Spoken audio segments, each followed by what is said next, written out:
हे hi everyone, good evening guys. हम लोग pronoun की सीरीज को पढ़ रहे हैं और इसमें मैंने पर्सनल प्रोनाउन के बारे में मैंने बताया है, रिलेटिव प्रोनाउन, डेमोस्ट्रेटिव प्रोनाउन। अब हम लोग पढ़ने जा रहे हैं इंडेफिनिट प्रोनाउन क्या होता है। देखिए, नाम से ही पता चल रहा है कि इंडेफिनिट, अनिश्चित, जहाँ पे कुछ कन्फर्म ही ना हो कि कितने लोग हैं एज ए सब्जेक्ट, वही इंडेफिनिट प्रोनाउन होता है। कुछ इसमें वर्ड्स भी दिए गए रहते जिसके जिसके द्वारा आप बहुत ही आसानी से समझ सकते हैं कि जहाँ पे वर्ड दिखे और इस सब्जेक्ट का काम करे तो इंडेफिनिट प्रोनाउन हो जाएंगे। जैसे समवन का मतलब कोई, समबडी का मतलब भी वही होता है, समथिंग मतलब कुछ होता है, हाँ, एनीवन पर्सन के लिए ही है। और मैनी मैनी कब होता है? जब दो से अधिक हो तो वहाँ पे मैनी होता है। तो जब भी किसी भी सेंटेंस में ए वर्ड हमें दिखे और ये सब्जेक्ट का काम करे तो हम कह सकते हैं कि यह क्या है, इंडेफिनिट प्रोनाउन है। क्योंकि अगर मैं कहूँ जैसे कि समवन इज देयर, और जैसे मैं कह रहा हूँ कि दरवाजे के पास कोई है, समवन इज देयर, तो वहाँ पे कोई ना कोई व्यक्ति होगा ना, इसीलिए तो हमने समवन का प्रयोग किया है। वहाँ पे कोई पर्सन होगा, कोई ह्यूमन बींग्स होगा, ठीक। तो वहाँ पे हमें कंफर्म भी नहीं रहता कौन है, कितने लोग हैं, तो इसलिए ये वर्ड क्या शो करते हैं, हमें इंडेफिनिट प्रोनाउन का काम करते हैं। जैसे example, here is few example, someone is waiting for you, तुम्हारे कोई प्रतीक्षा कर रहा है। तो समवन तो ऑलरेडी हम कह सकते हैं कि प्रोनाउन है, इंडेफिनिट प्रोनाउन है। लेकिन जब हमने कहा कि someone is waiting for you, तुम्हारी कोई प्रतीक्षा कर रहा है, तो वहाँ पे कोई न कोई व्यक्ति होगा, कोई पर्सन होगा। पर्सन में मेल फीमेल एनिमल में भी कोई भी हो सकता है। फिर एनीबडी कैन डांस, कोई भी डांस कर सकता है।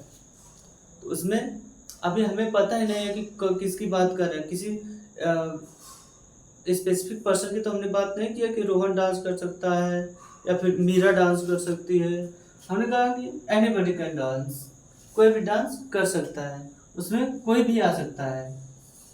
फिर सम आर बॉर्न ग्रेट, कुछ लोग महान पैदा होते हैं। तो सम आर बॉर्न ग्रेट का मतलब होता है वहाँ पे सम की जगह पे कोई भी आ सकता है। फिर everybody wants to succeed in life, सभी लोग अपने जीवन में सफलता को पाना चाहते हैं, सफल होना चाहते हैं। तो एवरीबडी, प्रत्येक लोग। अब इसमें हमें कोई डेफिनेट संख्या थोड़ी बताई गई है कि कितने लोग, हाँ। समवन इज देयर, जैसे कि मैंने बताया कि समवन इज देयर, वहां पर कोई है। There may be any person. This all words comes under the indefinite pronoun. और सबसे अच्छी बात क्या है ना, इनके साथ हमेशा हम सिंगुलर का प्रयोग करते हैं, सिंगुलर वर्ब का, ठीक। जैसे यहाँ पे देखिए, हम लोग आते हैं डिस्ट्रीब्यूटिव प्रोनाउन में कि डिस्ट्रीब्यूटिव प्रोनाउन क्या होता है। देखिए, नेम से ही हम समझ सकते हैं कि डिस्ट्रीब्यूटिव का मतलब होता है बांटना, डिस्ट्रीब्यूट करना। यहाँ पे कुछ ऐसे वर्ड दिए होंगे जो डिस्ट्रीब्यूशन का काम करेंगे। जैसे पहले वर्ड्स को हम समझते हैं। The word which is used to distribute pronoun is called distributive pronoun. Each, प्रत्येक। जब मैं कहूँ कुछ लोग हैं, उसमें से मैं कहूँ कि distribute these apples each student. फिर आइदर, आइदर का मतलब कि एक, जैसे कि कोई संख्या, दो लोग हैं, दो में से कोई एक। जैसे मैं कहूँ आइदर यू और he has done this crime. Neither, neither दो लोग हैं, दोनों में से कोई नहीं, ना तो तुम ना तो मैं। नन का मतलब भी होता है जीरो, लेकिन इसमें क्या होता है ना, नाइदर और नन में जो डिफरेंस है कि यहाँ पे दो की बात की गई है, दो में से कोई नहीं। लेकिन यहाँ पे क्या होता है, दो से अधिक लोग होंगे, उसमें से कोई नहीं। आज समझ में? देखिए, neither of the two boys come cafe, neither of two। अभी देखिए हमने बताया था ना कि दोनों में से कोई नहीं, दोनों में से कोई नहीं, जीरो मतलब कि neither of the two boys come cafe, मतलब कि दोनों में से कोई भी जो लड़का है वह कैफे नहीं आता है। None of 6 girls was wearing a red shirt, मतलब कि 6 लड़कियों में से कोई भी जो है कि रेड शर्ट नहीं पहनती है। अब नन की बात की गई है और हमने कहा है यहाँ पे कि 2 प्लस मतलब 2 से अधिक, तो यहाँ पे 6 है ना, मतलब कि कई लड़कियां हैं उसमें से किसी की भी बात नहीं की गई है, जो जीरो की बात की गई है। None of 6 girls was wearing a red shirt। फिर neither of your hands is damaged, मतलब कि तुम्हारे हाथों से, दोनों हाथों में से कोई भी तुम्हारा हाथ डैमेज्ड नहीं है। neither of them is coming, them मतलब कई लोग होंगे, हाँ 2 लोग होंगे कम से कम, तो दोनों लोगों में से कोई भी नहीं आ रहा है। all of them have come, ये समथिंग डिफरेंट एग्जाम्पल है कि all of them उनमें से सभी लोग क्या कर रहे हैं, आ रहे हैं। तो यहाँ all भी क्या हो जाएगा, डिस्ट्रीब्यूटिव प्रोनाउन का काम कर रहा है, क्योंकि वहाँ पे कई लोग हैं उसमें से बताया जा रहा है कि सब आ रहे हैं। ठीक है गाइस, अभी इसके तुरंत बाद हम लोग रिफ्लेक्सिव प्रोनाउन पढ़ेंगे और एम्फेटिक प्रोनाउन पढ़ने जा रहे हैं। आज हम लोग प्रोनाउन का जो सीरीज है इसको हम लोग फिनिश कर देंगे।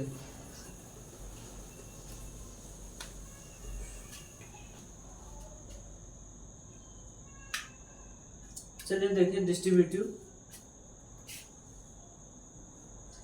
और डिस्ट्रीब्यूटिव तो हो गया ना, रिफ्लेक्सिव,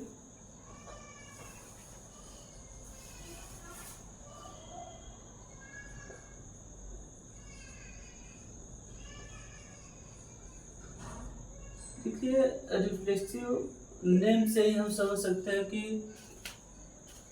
यहाँ पे रिफ्लेक्शन की बात की जा रही है कि जो सब्जेक्ट होता है ना उसी के वर्ड उसी के ऊपर जब रिफ्लेक्ट करते हैं तो वही रिफ्लेक्सिव प्रोनाउन होता है।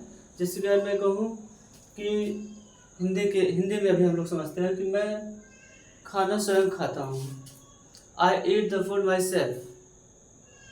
तो अब जो सब्जेक्ट आई है उसको रिफ्लेक्ट कौन कर रहा है, माई सेल्फ।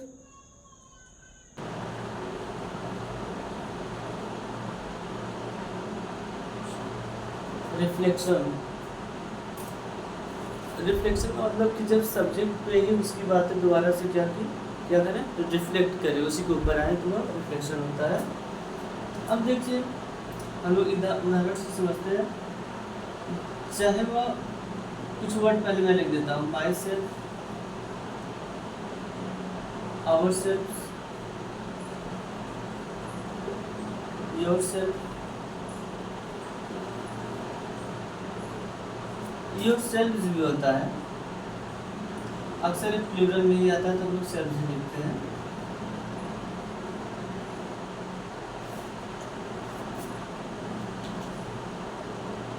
हिज, हिमसेल्फ,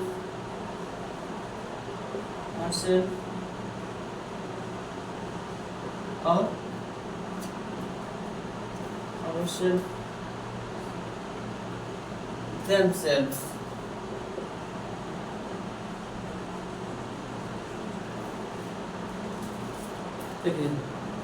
ये जितने वर्ड हैं ये सब रिफ्लेक्टिव प्रोनाउन में भी आते हैं, इट सेल्फ भी आता है, वन सेल्फ भी हो जाता है। ठीक है, अब उदाहरण के लिए हम लोग इस तरीके से समझते हैं कि जैसे अगर मैं कहूँ कि मैं स्वयं खाना पकाता हूँ, तो I cook food my self. अब देखिए इसमें 2 तरीके से सिर्फ पहचानने की बात की जाए तो हम इस तरीके से कह सकते हैं कि जिस वर्ड में सेल्फ और सेल्फ लगा होता है वो रिफ्लेक्सिव होते हैं। बट कभी कभी क्या होता है कि ये आगे मैं बताऊंगा, इसमें एम्फेसाइजिंग प्रोनाउन भी आता है जिसको हम एम्फेटिक प्रोनाउन कहते हैं, तो थोड़ी कन्फ्यूजन हो सकती है, समझेंगे। आई कुक, मैं पकाता हूँ फूड, खाने को। कैसे? माई सेल्फ, खुद की बात कर रहा है, वह क्या करता है? खाने को स्वयं पका रहा है। ठीक है।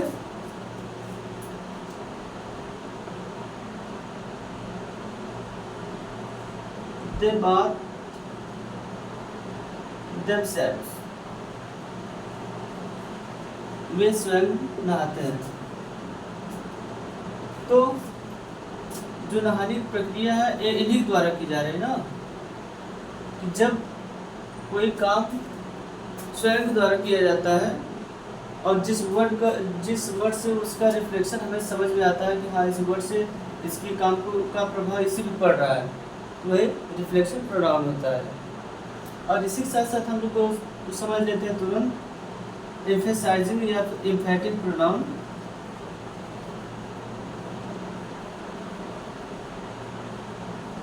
देखिए एम्फैटिक प्रोनाउन को एम्फेसाइजिंग प्रोनाउन भी कहा जाता है। We consider the word which emphasize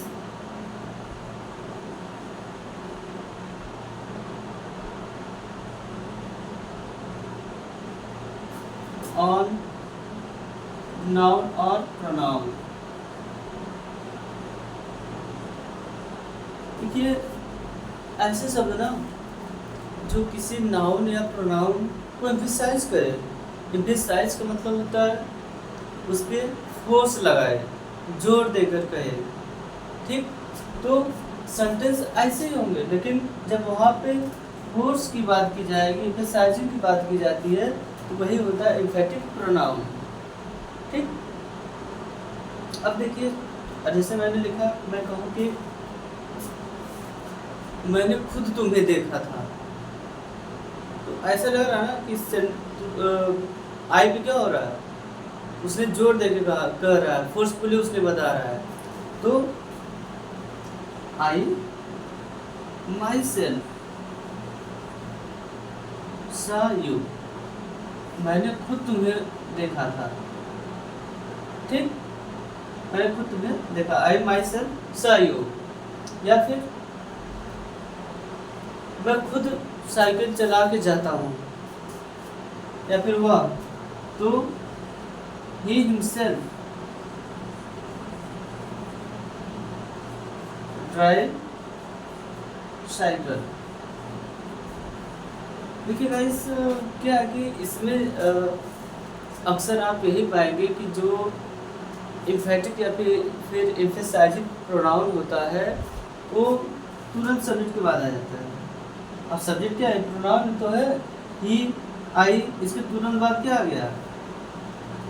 एम्फैटिक pronoun आ गया। ये माना जाता है कि अगर ये लास्ट में आ रहे हैं तो रिफ्लेक्सिव होने के चांसेस होते हैं, और सब्जेक्ट के तुरंत बाद आ रहे हैं तो एम्फैटिक प्रोनाउन होने के चांसेस ज़्यादा होते हैं। और दूसरी चीज़ क्या है कि इसके साथ साथ हम देखेंगे इसका रिफ्लेक्शन इस पर पड़ रहा है कि नहीं पड़ रहा है। सेंटेंस में फोर्सफुली अगर दिखाया गया है तो एम्फैटिक या फिर एम्फेसाइजिंग होगा, और अगर फोर्सफुल नहीं दिखाया गया है तो वह कौन सा होता है? रिफ्लेक्सिव होता है। This is the minor difference between both reflexive and एम्फैटिक pronoun. तो गाइस हमारा जो प्रोनाउन चैप्टर है आज फिनिश होता है सही सलामत, और कल से हम लोग बहुत ही इंटरेस्टिंग टॉपिक को शुरू करने वाले हैं। इसमें एडजेक्टिव होगा, एडवर्ब होगा एंड वर्ब होगा। These are topics are my favourite topics and I will teach you best way. I will try to make you understand 100%. Okay guys, now you can take a screenshot। और मुझे जहाँ तक मैं आशा करता हूँ कि आप लोगों को ये अच्छे से समझ में आया होगा। मिलते हैं नेक्स्ट वीडियो में, तब तक के लिए धन्यवाद।